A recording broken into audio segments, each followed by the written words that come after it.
Israeli Prime Minister Benjamin Netanyahu has ordered the Rafah border crossing between Gaza and Egypt to remain closed until further notice. This move comes shortly after the Palestinian embassy in Cairo announced that the crossing would reopen on October 20th. In a statement released by the Prime Minister's office, Netanyahu stated, and I quote, PM Netanyahu instructed the Rafah border crossing will not open until further notice. Its opening will be under consideration in accordance with the manner in which Hamas implements its part in return of the deceased hostages and the implementation of the agreed upon framework.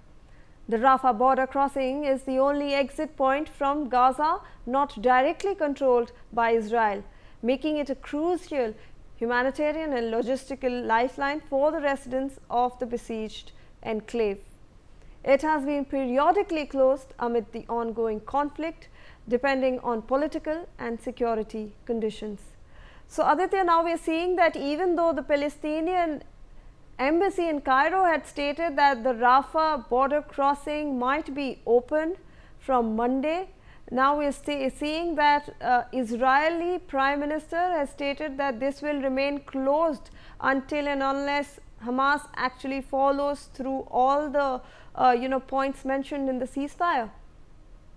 Indeed, the Rafah border crossing is the only exit point from Gaza, not directly controlled by Israel, making it a critical humanitarian and logistical lifeline for residents of the besieged enclave. However, due to this trust deficit within the Israeli leadership and Israeli Prime Minister Benjamin Netanyahu, he has ordered it to be closed until further order, unless and until Hamas agrees to all the conditions, which includes the disarmament from it. And that is why, it is a very complex scenario as far as this entire incident is concerned. Meanwhile, the Israeli Defense Forces have stated that 2 coffins containing the bodies of deceased hostages were handed over by Hamas to the Red Cross and are currently being transported to Israeli personnel in Gaza. So, there is a lack of trust between the two sides, and it needs to be seen how things unfold in this scenario. Aditya, stay on with us.